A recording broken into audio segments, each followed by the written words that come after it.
बिस्मिल्लाहिर्रहमानिर्रहीम। अस्सलाम वालेकुम नाज़रीन, मैं अहमद फवाद हूँ। आप मेरा यूट्यूब चैनल देख रहे हैं। इमरान खान साहब से ज़मान पार्क में एक हंगामी और खुफिया राब्ता जो है वो किया गया है। इमरान खान साहब को एक मरतबा फिर से कन्विंस करने की कोशिश की गई है। ख़ास तौर पर सुप्रीम कोर्ट ऑफ पाकिस्तान के जो फ़ैसला महफूज हुआ है, और कल सुबह, बल्कि अब जब मैं ये वीलॉग रिकॉर्ड कर रहा हूँ तो डेट जो है वो तब्दील हो चुकी है, और आज सुबह 11 बजे से पहले ही जो फैसला है वो सुनाया जाएगा। इस पर कुछ तफसीलात आपके सामने में रखूँगा। इसके अलावा सुप्रीम कोर्ट ऑफ पाकिस्तान से भी रात गए एक बड़ी ख़बर जो है वो सामने आई है, और ये ख़बर इलेक्शन तारीख़ का जो कल का फ़ैसला है इससे जुड़ी हुई है। इस पर भी कुछ रोशनी डालने की कोशिश करूँगा। आज इमरान खान साहब की जो 4 पेशियाँ हुई हैं, इन 4 पेशियों में 4 मुकदमात में पेशियाँ थीं, और इस्लामाबाद की जो जुडिशल कम्प्लेक्स में इमरान खान साहब आए, फिर इस्लामाबाद हाई कोर्ट में इमरान खान साहब आए। तो जितनी बड़ी तादाद में लोग इमरान खान साहब के साथ मौजूद थे, इम्पोर्टेड हुकूमत जो है वो कैसे डर कर भागी है। राना सनाउल्लाह जो थे वो आपको आज कहीं पर नज़र नहीं आए होंगे। राह फ़रार जो है वो उन्होंने इख्तियार की। जस्ट भड़कें जो है वो उनकी जानिब से मारी जाती रहीं कि हम इमरान खान को ये कर देंगे तो वो कर देंगे, और जो एक वो प्लानिंग कर रहे थे गिरफ्तारी की, वो प्लानिंग भी उनकी नाकाम हुई। इस पर भी कुछ डिटेल्स हैं, वो भी आज के व्लॉग में आपके सामने रखूँगा। सबसे पहले तो नाजरीन मामला आपको बताता चलूँ सुप्रीम कोर्ट ऑफ पाकिस्तान से। सुप्रीम कोर्ट ऑफ पाकिस्तान से जो काज लिस्ट है वो कल की जारी हुई है। होता इस तरीके से है कि डेली बेसिस के ऊपर भी काज लिस्ट जारी होती है सुप्रीम कोर्ट से, और इसके अलावा वीकली भी काज लिस्ट होती है।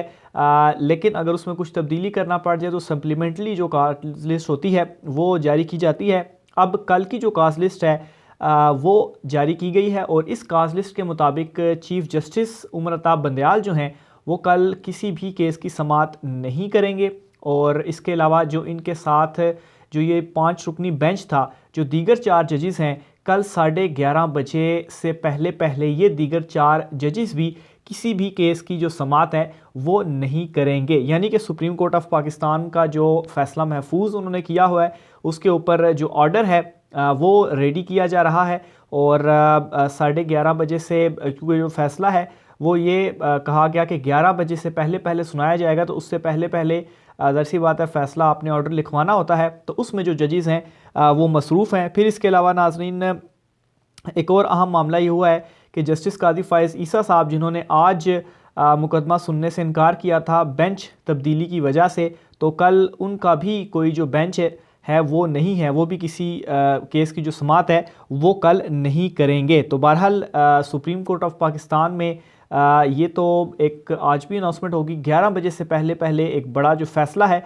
वो आने जा रहा है। और मुमकिना तौर पर जो मुझे लग रहा है ओवरऑल सारी प्रोसीडिंग और चीज़ों को देखने के बाद, तो गवर्नर्स को ये पाबंद किया जाएगा कि आप जो इलेक्शंस की डेट है वो अनाउंस कर दें, क्योंकि असेंबली तहलील हो चुकी है। अब आपने ही जो इलेक्शन की डेट है वो अनाउंस करनी है, और केपी में तो खैर किसी किस्म का कोई मसला ही नहीं है। वहाँ पर भी गवर्नर से ये कहा जाएगा कि आप भी इलेक्शन की जो डेट है वो अनाउंस कर दें, और फिर उसके बाद इलेक्शन कमीशन ऑफ पाकिस्तान जो है वो इलेक्शन का शेड्यूल जारी करेगा। इसके अलावा नाजरीन जब से ये फ़ैसला महफूज हुआ है इसके बाद से पहले भी इमरान खान साहब तक कुछ पैगामात पहुँचाए गए, और बाद में भी इमरान खान साहब को कुछ पैगामात जो हैं वो पहुँचाए जा रहे हैं, और इमरान खान साहब से टेबल पर बैठने का कहा जा रहा है। और इमरान खान साहब से ये कहा जा रहा है कि आप ये सूबाई असम्बली के जो इंतखाबात हैं 90 दिन में कराने वाला जो मामला है, इससे आप पीछे हट जाएँ। हम कौमी असम्बली के भी जो इंतखाबात हैं वो करवाते हैं, और कौमी असम्बली को तहलील भी करते हैं। लेकिन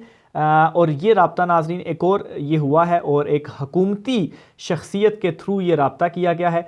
और इस वक्त ये बयान किया जा रहा है कि परवेज़ खटक साहब जो हैं, चूँकि ज़्यादातर जो राब्ते हैं वो परवेज़ खटक साहब या प्रेसिडेंट जो हैं उनसे मुलाकात करने के बाद इमरान खान साहब तक पहुँचाई जाती हैं चीज़ें। ये शाह महमूद कुरैशी हुआ करते थे, वो सीनियर रहनुमा हैं। असद उमर होते थे, लेकिन चूँकि ये दोनों अब जेल में हैं तो इस वजह से जो है वो परवेज़ खटक साहब से रब्ता किया गया, पैगाम पहुँचाया गया।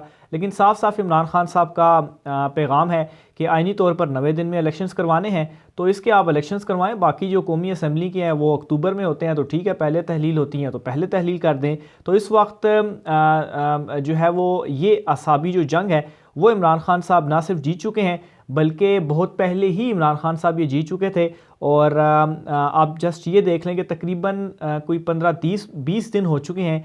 मरीम नवाज़ जो है वो मुख्तलिफ जलसे भी कर रही हैं और अपनी इलेक्शन की जो कंपेन है वो भी कर रही हैं, क्योंकि उनको ये मालूम है कि जो इलेक्शंस हैं वो हर सूरत में ही होने हैं, और यही वो बड़ा कार्ड था इमरान खान साहब का असेंबलियाँ तहलील करने का, जो इमरान खान साहब ने इस्तेमाल किया, और तमाम ताकतवरों को इसमें जो है वो इमरान खान साहब ने ना सिर्फ घेरे में लिया, बल्कि अब मरीम नवाज़ जो हैं वो ये मिन्नतें करती हुई नज़र आ रही हैं कि नवाज़ शरीफ की जो नाअहली है वो ख़त्म की जाए और उनको जो है वो वापस आने दिया जाए। वापसी का तो कोई मसला नहीं, वापस आप आ सकते हैं, आकर अपने जो मुकदमात हैं उनका सामना करें, लेकिन कुछ अर्सा पहले तमाम मुस्लिम लीग नून ये कहती हुई नज़र आती थी कि नवाज़ शरीफ जो है वो बहुत जल्द वापस आएंगे, क्योंकि ज़ाहिर सी बात है जब से ये रिजीम चेंज हुई है, जिस तरह से इन्होंने ख़ुद को एनआरओ दिया, तो उसमें नवाज़ शरीफ के हवाले से भी जो मामलात थे वो तय थे। लेकिन इमरान खान साहब ने असम्बलियाँ तहलील कर कर जो कार्ड खेला, तो तमाम तर प्लानिंग के ऊपर इनकी पानी जो है वो फिर गया। फिर इसके अलावा इमरान खान साहब आज जब पेश हुए इस्लामाबाद के जुडिशल कम्प्लेक्स में भी, इसके अलावा इस्लामाबाद हाई कोर्ट में भी, तो ज़मानतें तो उनकी मिल गई, लेकिन जितनी बड़ी तादाद में जो लोग थे, क्योंकि मैंने जो आसिफ जरदारी की जाली अकाउंट स्कैंडल में पेशियाँ होती रही हैं, फिर इसके अलावा नवाज़ शरीफ की भी जो पनामा केस में जो नैब कोर्ट में पेशियाँ होती रही हैं, दोनों को कवर करता रहा हूँ। इमरान खान साहब का भी ये मामला कवर किया, तो इतनी बड़ी तादाद में कभी भी उन दोनों के साथ जो लोग थे वो नहीं निकले। कुछ उनके जो कारकुनान थे अपने,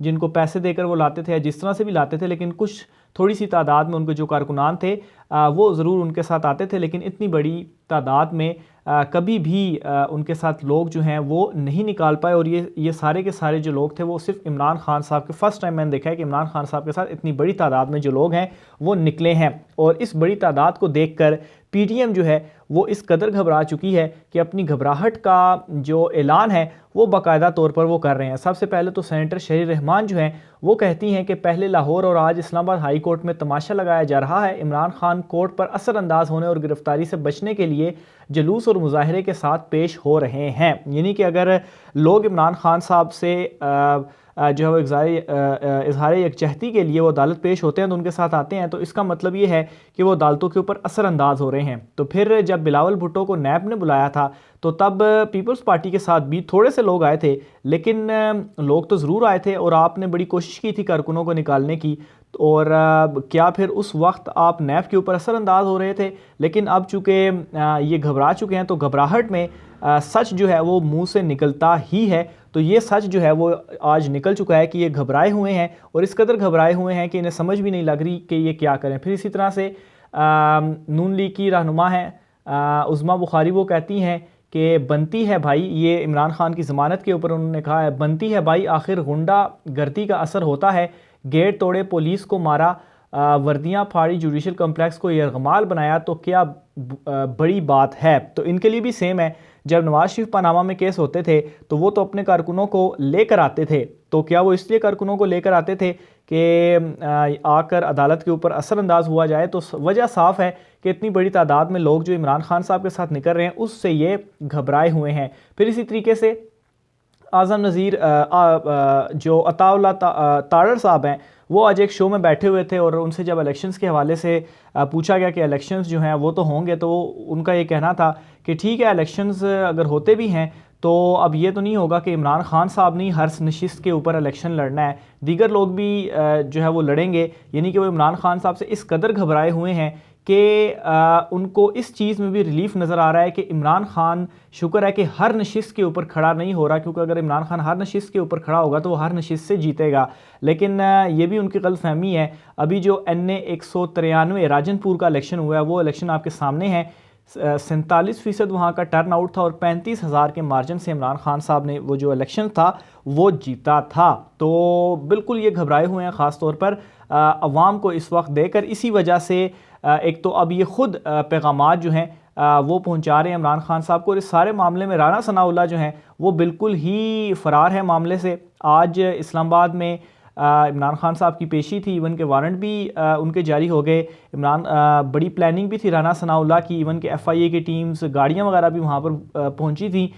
लेकिन इमरान खान साहब की गिरफ़्तारी के बाद अगर उनको गिरफ़्तार किया जाता तो ज़ाहिर सी बात है ये जो PDM है, जो कुछ अवाम को मालूम है कि ये तमाम तर चीज़ें जो है वो इसके पीछे क्या है और कैसे ये ख़ुद को एनआरओ देना चाहते हैं। तो राना सनाउल्लाह जो हैं वो तमाम तर मामले में फ़रार ही नज़र आए हैं। हालांकि आज जो कुछ नैब कोर्ट में हुआ तो उसमें पुलिस की जानिब से ये ट्वीट किया गया कि हम उन लोगों की शिनाख्त करेंगे कैमरे के ज़रिए और उनमें से 25 को गिरफ़्तार भी कर लिया पाकिस्तान तहरीक इंसाफ के कारकुनों को, और मज़ीद को भी गिरफ़्तार करेंगे। लेकिन उनसे कोई ये सवाल पूछे कि आज एक मशकूक शख्स की निशानदेही की गई थी कि वो इमरान खान साहब की गाड़ी के इर्द गिर्द है, तो उस मशकूक शख्स का क्या बना, क्या कैमरे के ज़रिए उसकी भी निशानदेही हुई, उसकी भी गिरफ़्तारी हुई? तो इसके ऊपर इस्लामाबाद पुलिस ने कुछ भी नहीं बोलना। आखिर में कासिम अली शाह के हवाले से आपको बताता चलूँ, लाहौर हाई कोर्ट ने रिसेंटली ही इन्हें चेयरमैनशिप मिली थी आर्ट्स कौंसल की, गालबन उस ओहदे से इनको फारिग कर दिया है और जो पुराना बोर्ड था